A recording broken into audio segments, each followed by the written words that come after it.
All right, I have Roberta Grimes. How are you doing today?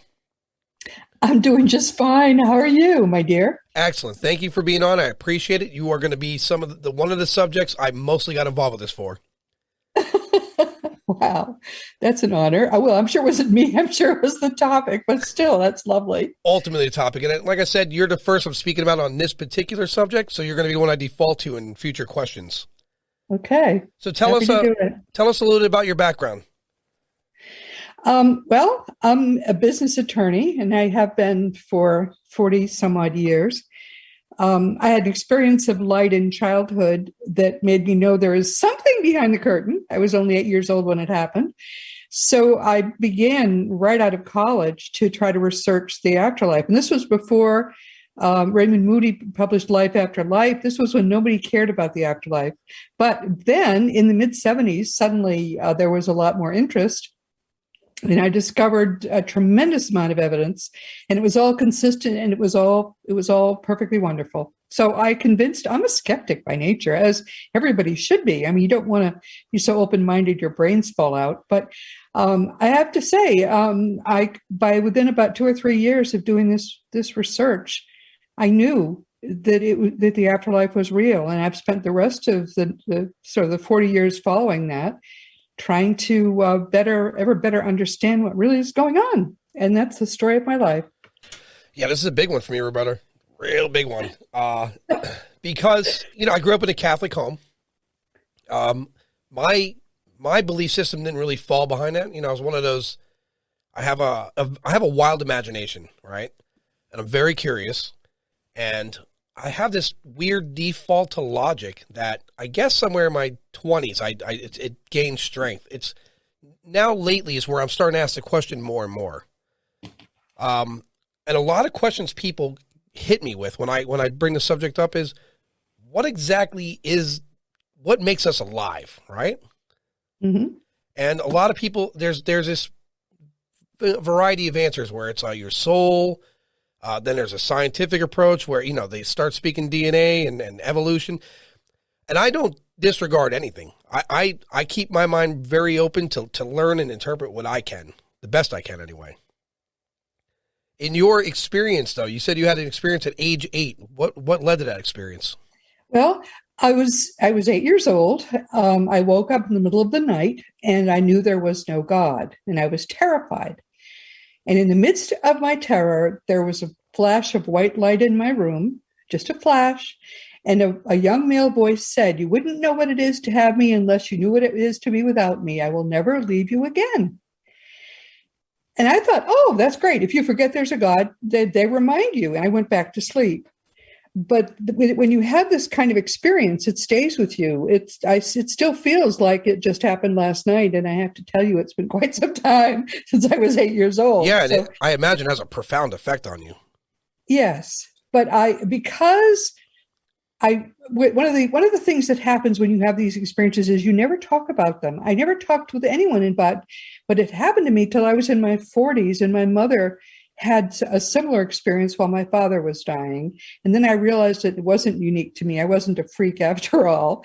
And I started to talk to people about it only then. But the thing is, I knew it was real. And since it was real, I knew there was a whole lot nobody talks about because I never learned about what had happened to me. It wasn't a normal thing. And yet it was so real. And that's really what got me started. But I realized later I really cheated. Most people back then didn't want to investigate the afterlife because what if you're young and you investigate and you discover there is no afterlife? Yeah. I mean, you want hope, but I already had hope because I knew something had happened that made me know there was a lot more. So I feel as if the game was rigged in my favor. Indeed, especially at a young age, because that's enormous. Faith and hope are, they're actually the foundation of a lot of people living life normally. Because I say this often. I often wonder what would happen if you knew there was just nothing after. What prevents us from doing, awful things? Or how do you live your life? Things anyway. That's the problem. It's scary because a lot of religions, like imagine how many religions are like, there's a guy next door and he doesn't like his neighbors. Like, I could kill that guy, but it's against God. And then you eliminate the factor of God. What prevents that? Well, you have a moral compass, right? What I like to believe is that you're right. What I think, in fact, is that the fact that we don't know for certain gives people a lot more what feels like moral license than anyone should have.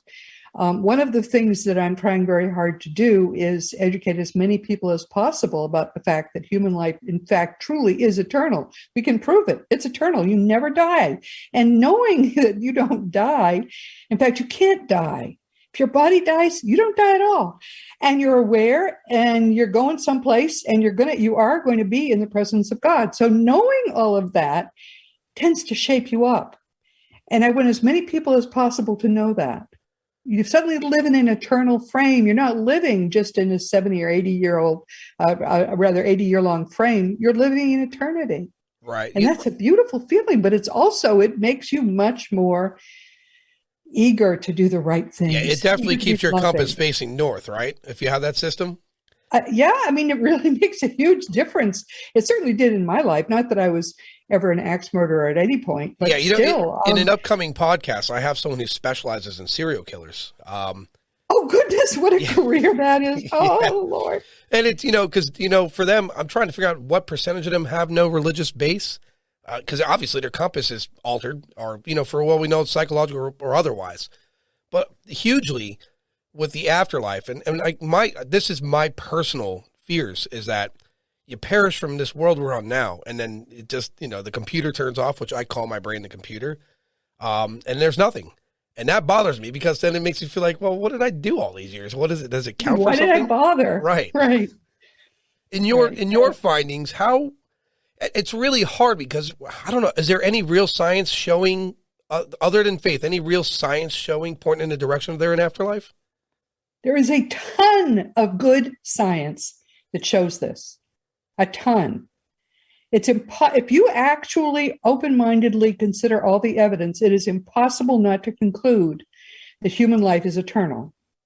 But the problem is that about 120 or so years ago, mainstream science turned itself into the belief system of materialism. They even had back then, they talked about the fundamental scientific dogma of materialism. They did this because they didn't want to study the flood of good afterlife communications that was coming through. But the point is that if anything with a dogma is a religion, is a belief system. And that's what science is to this day. They will look at none of this evidence, which means there's a lot of stuff that they are trying to figure out that they never will be able to figure out. For example, Max Planck, who is, no great failure as a scientist, he won the 1918 Nobel Prize as the father of quantum mechanics. He said, consciousness is the base of reality. What we experience as consciousness is the base of reality. And you know what? He was precisely right. It's been 100 years since he said that. And still scientists will not listen to one of the greatest scientists of the 20th century, if not the greatest. Well, it's a shame. And, here's the thing about science. I like science, but science is one of those things that right when we're absolutely certain of something, we're disproven immediately thereafter, right? There's nothing set. And when you talk in terms of a greater reality, like, a lot of the subjects covered on the podcast are UFOs, ghosts, and et cetera. And then, some other ones are health and wellness and other items. Like, I have a variety of stuff I'm going to talk about, but I find a common thread with all of it. It's really all based on a faith and hope system, all of it. If you want to be healthy, you have to be faithful to your diet and hope that it turns out well. If you want to discover UFOs, you have a faith that they're there, and then you hope that you discover it, right? So it's that hope and faith is it goes tangent with everything I'm noticing. For me, as a kid, the fear of God was a real thing for me as a kid. Maybe this sounds like childish, but I remember when you did something wrong, like, oh God, I hope, I'm sorry about, like, you're talking to yourself, and you're trying to rationalize what you did with something you essentially couldn't see. Right. So where I currently sit right now, as far as a faith and belief, I'm uncertain. I don't doubt anything now. Trust me when I say that. I don't doubt anything. If I see a ghost tomorrow, I have reassurance. You know what I mean? Yes. And I don't want to sound cynical either, but in my life, I haven't had a lot of things that give me any kind of real faith in anything. And And that's part of what I'm doing now, this journey I'm on now, is to discover the things I want to learn and hope that I find something pleasant in this time period. Roberta, real quick, in your research, and I'm sure you get this question a lot, what is God? God is what we experience as consciousness. Huh. Believe it or not, the only thing that exists is what we experience in a dim way. I mean, we aren't experiencing the whole thing, but what we experience in a dim way is human consciousness is the only thing that objectively exists. At its very highest vibration, it is the Godhead. It continuously is creating reality. It didn't start because there's no time in objective reality. There's no time in where our loved ones are and so on. But in point of fact, God is continuously. Have you ever watched a film strip? It's little pictures, but if you run it fast enough, it seems like it's moving pictures. Yeah, it takes motion. That's exactly what reality is. Huh. That's an interesting concept. It is. I don't know what the interval is, but the past is as uncertain as is the future. Yeah. It's being created at the same time. In fact, we even know in Earth time when all of this started. It started 200,000 years ago. Wow. I mean, we've been able to figure that out, and the evidence is obvious. Scientists don't want to look at it. Right. But the whole that goes back, now billions and trillions and zillions of years, all of that is in essence enrichment of the playpen. As we look, more stuff is made in each of those micro instants of reality. In each of those slices of time, more stuff is added. That's been going on in Earth time. In Earth we have time, but it's just an artifact of the material reality that Earth is part of. It's not objectively real either. Huh. That's a very different perspective. Yeah, it really is. Well, it's giving me something to think about. I fight this stuff. I don't automatically believe it. I fight it all the time. But it all fits together and it all makes sense and it explains so many things. Scientists are now looking for the source of consciousness in our brains. The only thing that exists is consciousness. And of course, it doesn't come from our brains, but they don't want there to be anything. They're scared to death that they might find God. That's their real problem. And there is no God as religious people think of God. There's no guy with a beard and thunderbolts. None of that. Yeah, I always wondered why he had a beard. Why didn't he shave? But I don't know. I would think so. You'd think the guy could afford a razor. It's right? Sad to say, but the image of God most people depict was it was the popular image of culture at that time, right? You would think it'd be, he'd have his own image, or I don't know. Like that, as a kid, wild imagination took over for me. And this is going to sound strange, but as a kid, I always pictured God bald and wearing a suit. I don't know why. That was my depiction of him. God actually never takes human form, never takes material form at all. And the dead tell us that very consistently. One of the things that everyone listening should know is that near-death experiences have nothing whatsoever to do with actual death. In fact, I had Raymond Moody on Seek Reality on my own radio program a couple of years ago, and he made that point, and he's the one who coined the term. He said, that's why I call them near-death, because you don't go to where the dead are. And the problem is that now people have all kinds of screwy ideas about what happens at and after death, and all those ideas come from near-death experiences, which are in the nature of a dream. They're made by our primary guides while we're out of body, spontaneously having this near-death experience. They create these experiences specifically for you as an individual to grow from, to learn from. I mean, there's some people who end up in hell, even though there's no hell, because they need to be shaken up, I guess. There are some people who think they talk to God. You don't talk to God. You don't even talk to Jesus. It's all a dream. Yeah. So that's one of my crusades, is to help people understand that. They're lovely. Near-death experiences are lovely. Someone sent me a book to review and to have her on my program a couple of years ago. And she had used near-death experiences to construct her whole different view of what the afterlife is like and how you get there and stuff. nothing to do with anything real, because it all came from near-death experiences. When I pointed out to her that her book was nonsense, I tried to say it more nicely than that. She was insulted. Yeah, some people, I'm not one of those people. If I have a firm belief in something and I learn something that's going to disprove it, okay, I was wrong. I can move on from that because I'm going to. You have to be like that. I would prefer to learn than just sit in stubborn silence, right? Because you can't be ignorant to things. You have to. I make room for a lot. I really do. Now, and saying that earlier about the parallel of the belief of God in heaven and hell.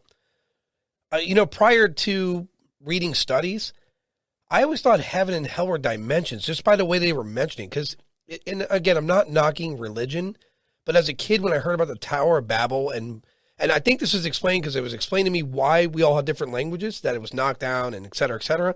And here we are with NASA, right? So I don't know. It puts me in a weird position with that because, again, Roberta, I plan to learn, and I'm going to learn from you and others. I'm going to learn as much as possible. I don't have any solid position on anything. And I guess that's a good thing. Hopefully I could wrap that up soon in my life. But so heaven and hell, what are people discussing there? What is the story with that? There is no hell. Hell is all human created. Jesus talks in the Gospels. By the way, Jesus is in fact of the highest aspect of the Godhead. Jesus genuinely walked the earth as God on earth. I don't know if it's ever happened before or since, but that was what Jesus actually was, 100%. And one of the things that he said was that, if you don't grow spiritually, you're going to end up in the outer darkness where there is wailing and gnashing of teeth. And so that people think that must be hell, but it's not. It turns out that the lowest level of the afterlife is in fact cold, dark, smelly, and disgusting, and full of people who actually are demon-like now because they couldn't forgive themselves. And we put ourselves there. God doesn't. Jesus told us God doesn't. But it's true. God doesn't judge us ever. No religious figure judges us. And since he says it right in the Gospels, you'd think people would have listened to him. But nobody actually reads the Gospels with any understanding.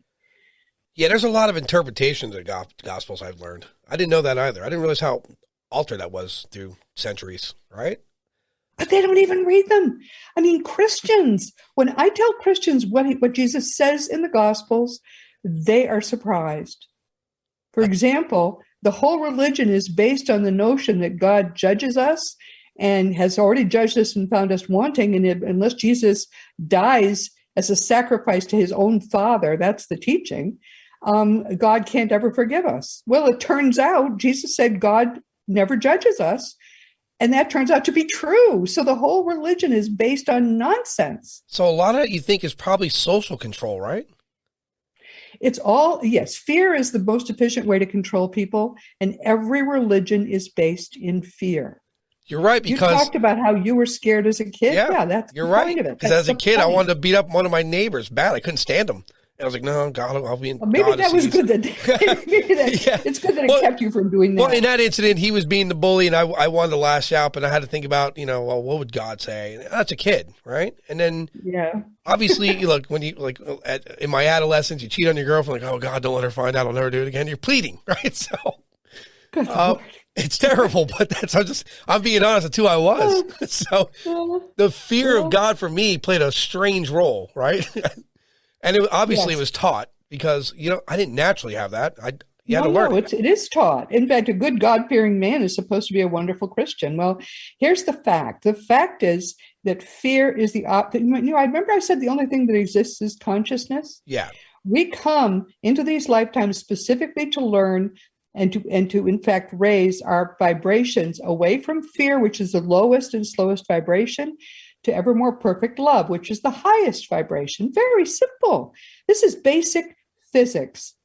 But the problem is that if you are God-fearing, then if you are in a religion and you're practicing your religion, guess what? You can't raise your vibration because you're in fear. You live in fear.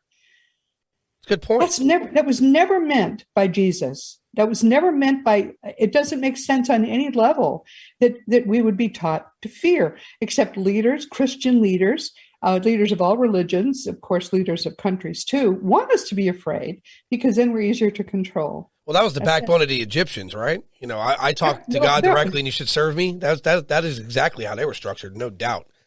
Yeah. And all I read of that was some scary business. Yeah. You know, it's funny because I read an article, just before I reached out to you for the podcast, I was reading an article, and it's funny you mentioned in the podcast, a near-death experiencer had taken DMT and had the identical experience that he had in near-death. And you're right. It's like a dream state. It is a dream state. It has nothing to do with the actual afterlife, which, by the way, is remarkably consistent. Everybody goes to the same afterlife. If you live in this area, if you live in China, you will go to an afterlife which has, pagodas with curly roofs and stuff. So I'm moving to a tropical island ASAP. That would be nice, don't you think? Very smart. But the point is, it's all the same process for everyone. Whereas if you think near-death experiences have anything to do with reality, you get all confused because they're all different. Yeah, that kind of makes sense. Because I say this again because there's so many religions, and a lot of them have the same kind of variation as far as, the afterlife. But it makes sense because in how I hear a lot of people say, well, you know what? It's hard to say. A lot of people say, this rumbles back to the near-death thing, but people say or it's said that your relatives would greet you. So I guess the question here is, what happens when we die? Like when we take our final breath, what happens? Well, it's a very, number one, people should know that we plan 2 or 3 exit points into our lives at the start, and our higher consciousness decides which one to take. Assuming, and nearly, most of us do leave at a planned exit point. Assuming you take a planned exit point, it's all very, very predictable. Your body gets weakened. If your brain is damaged in some way, you actually go through a period of what's called terminal lucidity as your body separates, and suddenly you're talking normally and you're very normal. Your mind is normal again because it's finally free of that awful, dead brain. But you literally, you are an energy being, and you're nested inside this physical body, and when it's time to leave, you just simply leave. In fact, there are films on the internet. Animals are the same way. When it first leaves the body, this sort of cloud almost looks like steam that you are. Is visible, but very quickly it seems to disappear. What happens is it's very rapidly raising its vibration. And meanwhile, around you, other people can't see it, are people you loved in life that you thought were dead. And they look young and healthy and happy, and everybody's great. And it's a reunion. It's a wonderful thing. Imagine hugging your grandmother and she looks no older than 35. And, you barely knew her as a child. All of this wonderful, wonderful reunion. But it's important to immediately go with them. The reason they come is that when you leave your body, you are absolutely as clueless about what's going on as you were when you left your mother's body. You really don't know what's going on. So they're there to help you go where you're going. And where you're going is in the same place where we are now in terms of place. In the room where you're sitting, there are a lot of TV channels. All you have to do is put a TV in the room, turn it on, and you can pick up all those channels, right? Right. Talk about the white noise, the theory of the white noise. Or I don't know what that is. There's a scientist. He has a TV he puts between channels or frequencies, and he states that he was able to, I guess, communicate with the other side.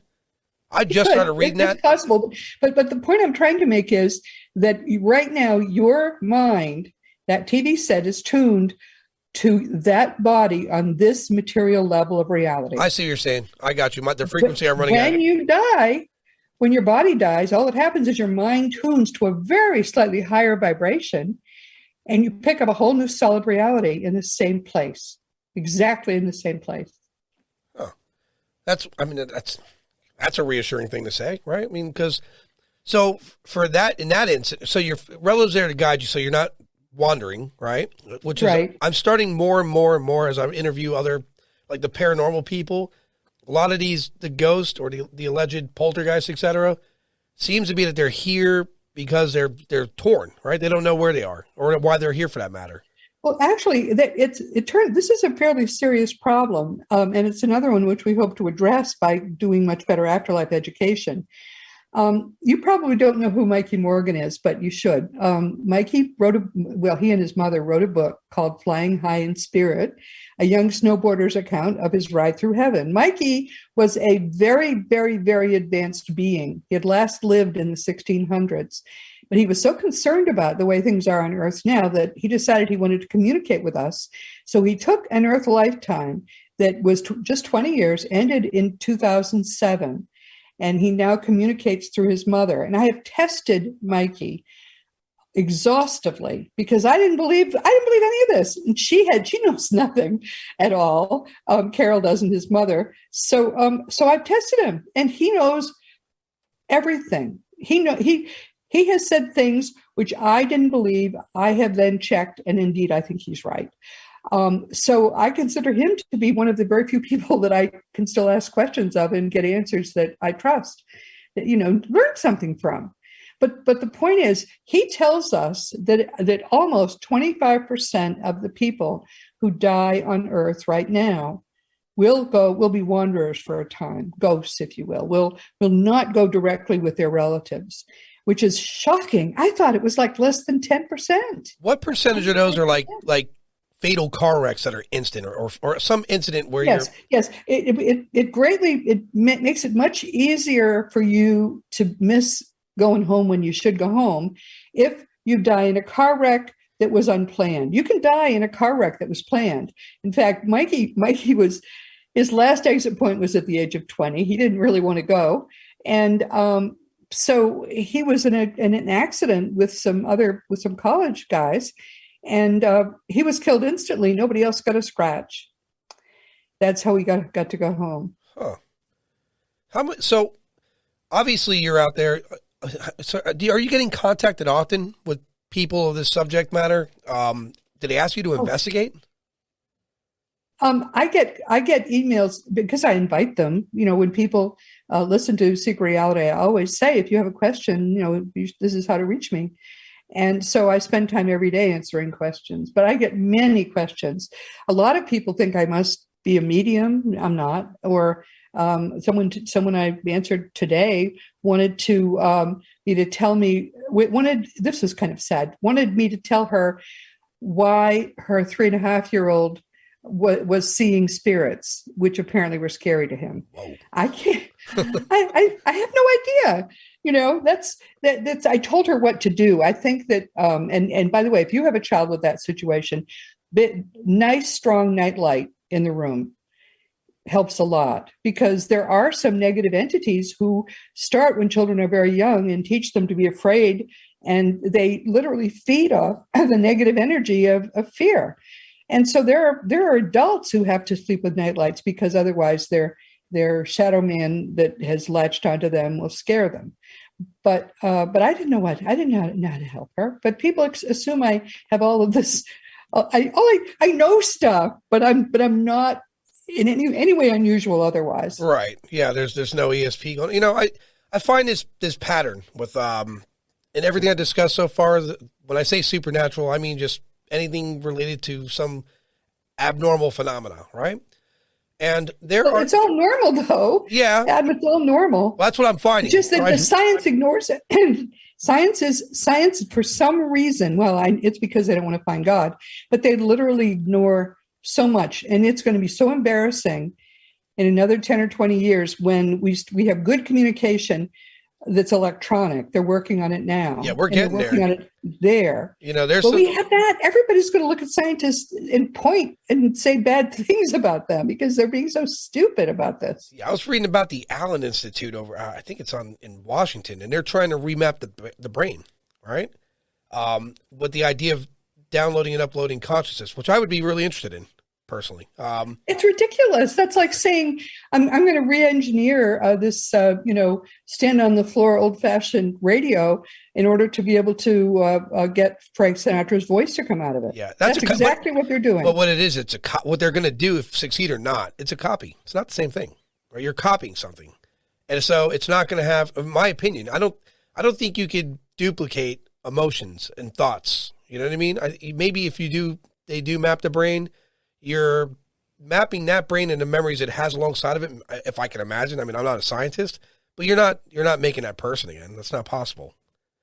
The whole thing is silly, and all of these billionaires who are so desperate to be immortal are going to get there and hit their foreheads with their ectoplasm hands and say, I feel so stupid. Why did I waste my time, energy, money, and effort on trying to stay where it's not fun? Now I'm where it is fun. Let's go have some, you know? Right. It's much better there than, I can't begin to tell you all the fun things they do. Well, what do you, and no negativity at all. What do you think about the psychics and the mediums? That's my next adventure. Eventually I'm going to start interviewing some of them to find out. Again, you'll learn with me, Roberta. I don't judge anyone. I don't say it. I just absorb information much as possible. But what do you think about psychics and mediums? What's the story behind that? Well, the only way we can talk with the dead yet is primarily it's through mediums. There are some very good mediums. There are some mediums. Most mediums have good days and bad days. But if you're paying them for a reading, they got to make some stuff up.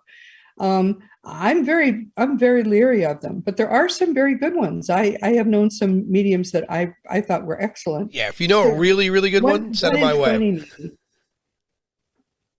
Go ahead, Roberta.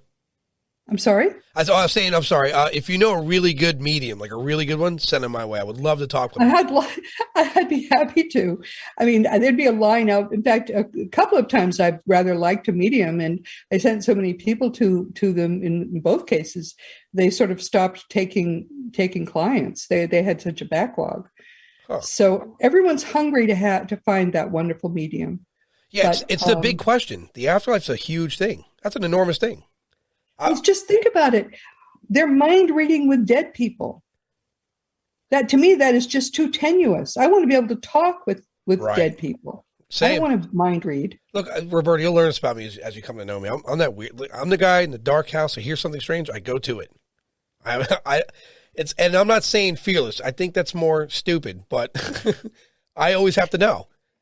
One of the great things that happens when you truly understand what's going on is you lose your fear of the dark, and you lose your fear of things that go bump in the night. Totally lose that fear. Yeah, I just don't have that. Frankly, any negative entity has no power. The more nasty the demons are, the less power they have. So they can't touch you. I mean, it's just it's very freeing actually to know all these things. Yeah, I'm more afraid of an asteroid hitting the planet than I am a demon.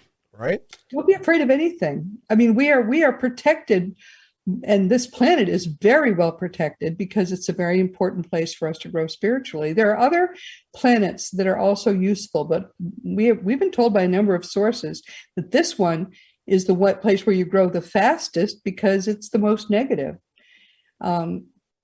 So good. You know, it's sort of like this is like the meanest dude, the meanest dudes in the universe live here. You know that canteen in the Star Wars movie where yeah. Well, if you stroll into that canteen and you say, I'm from Earth, believe me, they will step aside. That's probably true.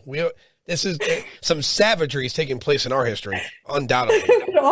all of us, because we choose to come here, we are considered to be really, really serious about everything. It's quite funny, actually. Yeah, it's like when someone recently sent me this article about Vlad the Impaler, the guy that they based Dracula on. When I read about that, it blew me away. I was like, wow, that was a real thing. That really happened. Like I didn't say he's a vampire, but his actions were unbelievable. Yes. So, in your opinion, or from what you've learned, I should say, demons. What are those? Because I hear so many different variations of that. There are several different kinds. A lot of what we think of as demons are simply people who went off track. And some of them went off track because they knew they had done something wrong and they didn't want to be judged. They were afraid to be judged, so they decided not to follow their loved ones. One of the reasons I'm adamantly against capital punishment is that this is a fairly low vibration being, and he's at the height of anger and fear, and then you set him loose on people. That's the stupidest thing we could possibly do, but we do it. So no capital punishment. Let's keep the demons inside their bodies. Thank you very much. I never thought of that. I never thought of that. If people think in the realm of spiritual, and they even they have someone that prays. I'm pretty sure like a priest or someone gives you last rites there, right? Yeah. Sure. Usually whatever you choose. Yeah. Based on that ideology, you're right. They're letting a demon loose. I never thought of it that way. And it's pathetic because many of what are really demons, negative entities that are disembodied, many of them are really just scared and sad. And just think of it. There's the ultimate birthday party in your neighborhood is being held constantly, and you've been invited to that birthday party, and your relatives have come for you, but you're sure that they're not going to let you in because you did something bad. And so you're wandering the world when everybody else gets to have fun. What a horrible thing that is. Poor them. Right.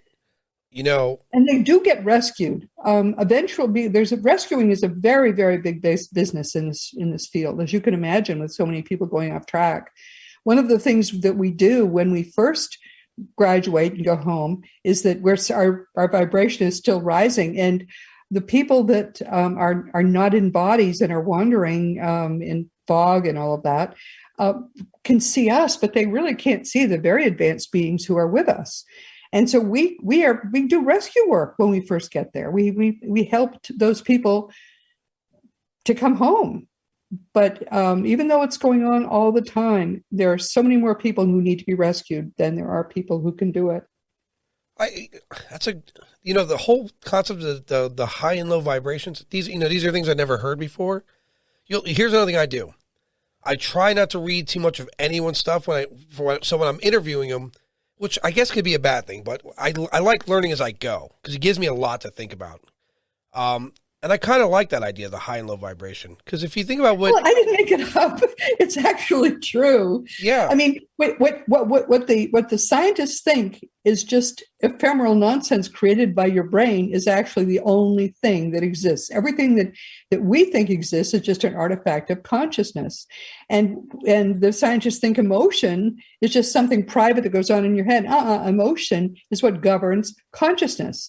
So hatred, fear, anger, all that negative stuff, that's at the very bottom. It's the lowest vibration consciousness.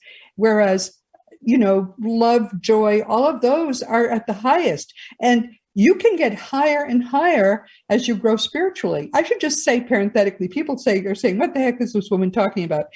There are 3 books which I've written about this. The Fun of Dying talks about the whole death process, where we go, and so on.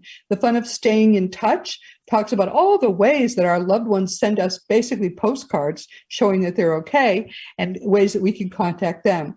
The Fun of Growing Forever talks exactly about what we're talking about now, what reality is composed of, and how to make this, if you want to do it, your last lifetime. I don't care how old you are. It doesn't take very long to raise your vibration enough that you won't ever have to come back.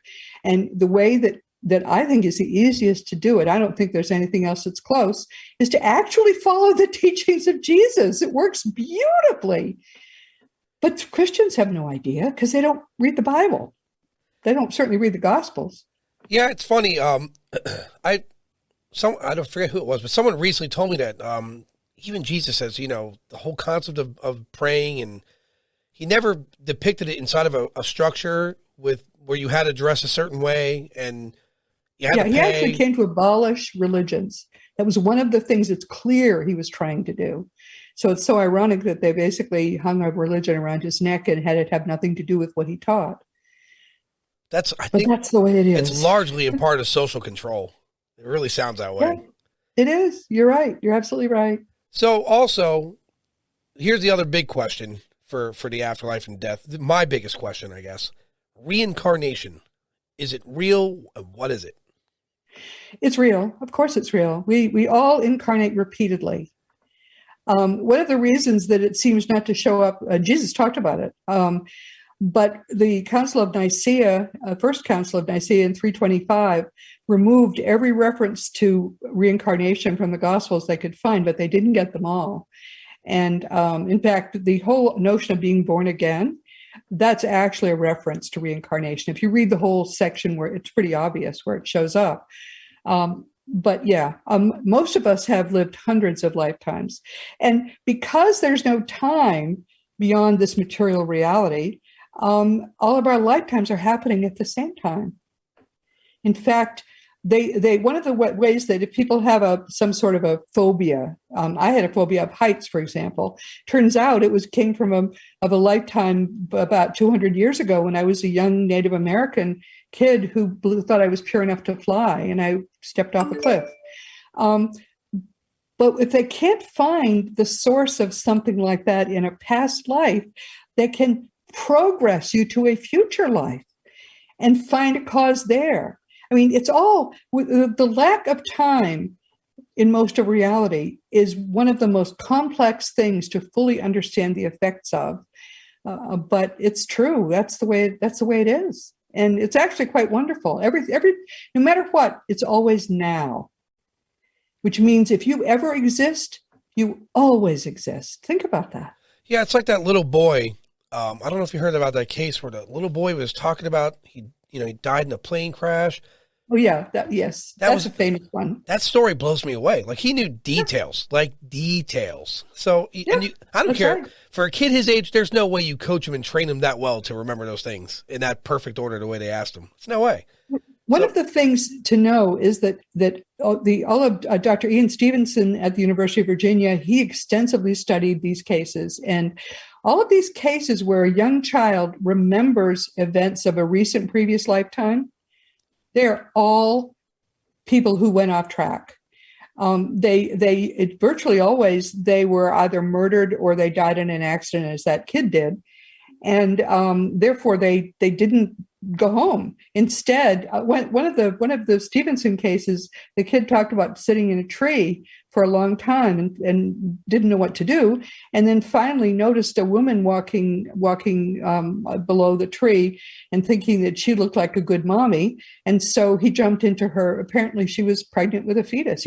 It's like a case of spirit possession of that fetus. Oh. And so now he's living a life, but he remembers being shot in the chest or whatever, however he was killed. That's a very specific kind of reincarnation. It's not the natural kind. The natural kind, we plan with those people who are going to be important in our lives and our guides and their guides, and we plan to have a lot of bad stuff happen because that's how we grow spiritually. Many people say, why did this happen to me? And I say, you planned it.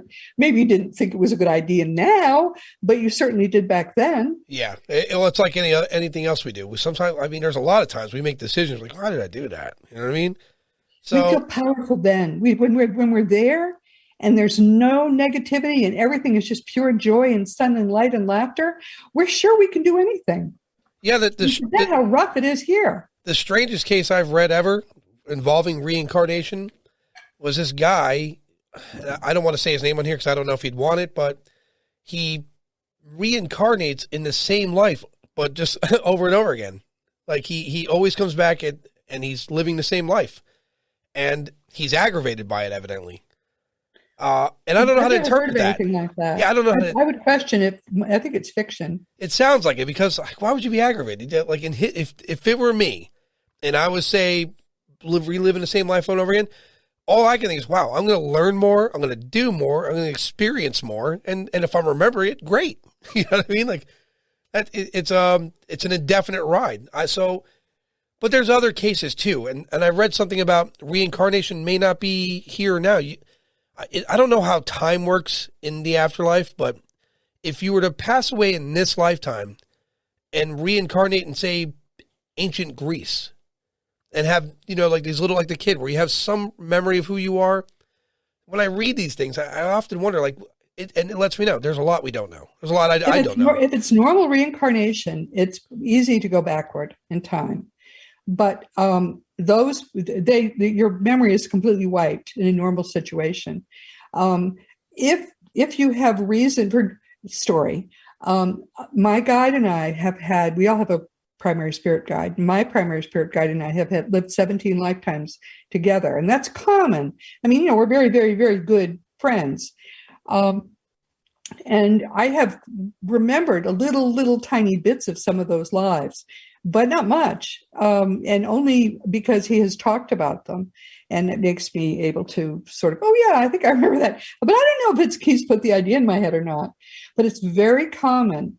The people around you who are important in your life probably have shared other lifetimes with you. It's just easier to do it that way because you're used to, bouncing off one another, working together. And this is an important kind of work that we do when we come into these lives.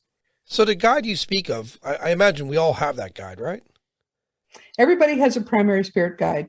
Apparently, you literally cannot survive for long if you don't have one. How would I communicate with the guide, or is that just meditation? Or you're always communicating with your guide. A lot of times when you think of something, that something is coming from your guide, you think, because to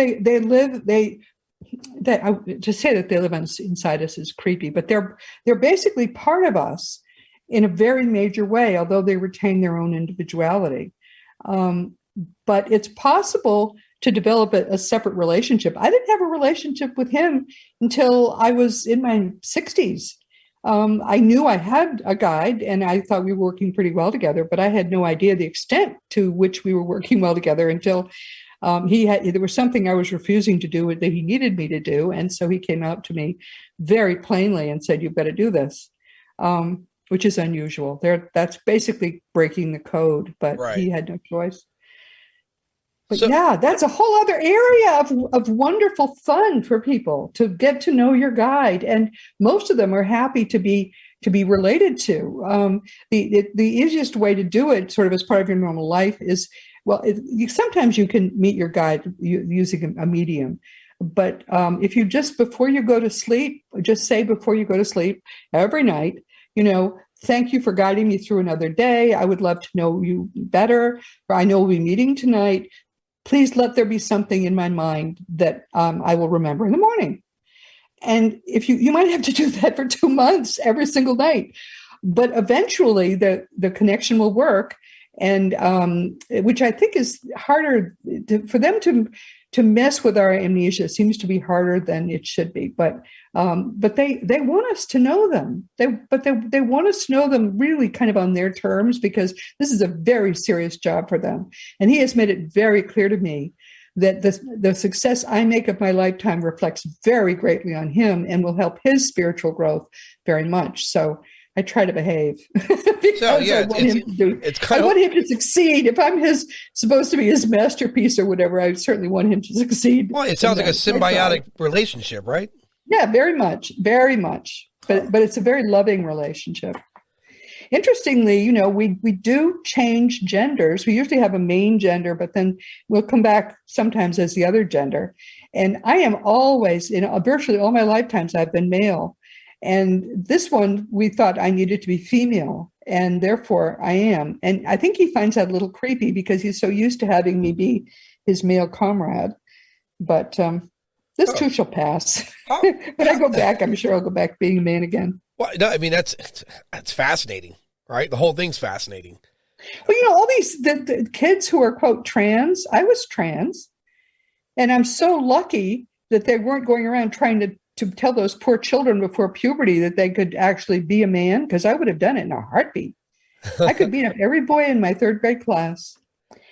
But as soon as the hormones hit, I became a woman and very happy to be one. That's interesting. That's it. I don't know what I would do. That's a good point. I'd have to really think about that. I would have done it. But the point is, it's impossible for me ever to. I would have been a lousy man. This is what my life plan called for, and I've been very happy to be a woman my whole life, ever since puberty. I got to tell you, I've never heard that before. So to me, it's interesting. How, Yeah, me too. how, Especially if I'm living it. Yes. how far away, I can't ask how far away. Eventually, we're going to have some form of technology, in your opinion, that we're going to be able to communicate. Oh, yes. I would be interested in that strongly. We all would. Yeah. We're all, we're saying if only it could be like a phone app. I'm Imagine sure- if you had a phone app and you couldn't remember your great great great grandmother's recipe that your great grandmother had taught to you for Christmas, Christmas pudding. And so you just ring up your great great great grandmother that you never knew in life, and she says, "Oh, it's cinnamon. You got to put cinnamon in there." I mean, imagine being able to do that. And then imagine scientists saying there's no afterlife. Yeah, you'll tell them where to go. I think the only thing preventing that technology from coming to light is the governments, right? Because then there's that agent that they wiped out. The real problem is that there are some very negative entities who are trying to prevent it desperately. Yeah, and they have been the main thing in the way, because there people are working on this stuff now, and progress is being made. But you would not believe the length to which lizard people and other sort of really low level, low vibration entities are trying to prevent us, because the jig will be up then. When we all know our lives are eternal, that there's nothing they can do. They will die because they feed off our fear. That's a good point too. I mean, it takes away from that. Again, there's that social structure, right? I say this because imagine we come with a computer that you could talk to the afterlife or whatever it may be, an app. The government would definitely have some pushback, because I say that because how many people have been wiped out, the secret died with them, or they allegedly died with them, and they come back and expose it. It would throw things on top of its head. Well, but the people working on this most seriously are not in bodies. They actually have stations set up there, and they're working on it. They have people here working with them, but they're basically acting as lab assistants to the real guys. And I just don't think the government can do much. That's a good point. I mean, Albert Einstein's one of them. Do something to him now. Try to get to him, please, Mr. Government. You can't. Yeah, it's true. It's true. So I guess before we go, by the way, let everyone know where they can reach. If you have some form of communication you want anyone, if they want to reach out to you. Well, my website is robertagrimes.com. I do a weekly podcast, and it's I've been doing it for almost 9 years now. It's on webtalkradio.net. It's called Seek Reality. It's all about all of these topics. And I do a weekly blog post as well on robertagrimes.com. If you register there, it'll be sent to you every week. If you have a question or you want to talk to me, all you need to do is go to the green contact block on robertagrimes.com and send me an email. And right now I'm at 5 days with emails, which I'm trying to get it down to 2 days. But typically you'll hear from me in a couple of days. Yeah, I'm starting to get to that point myself. I'm getting flooded with email.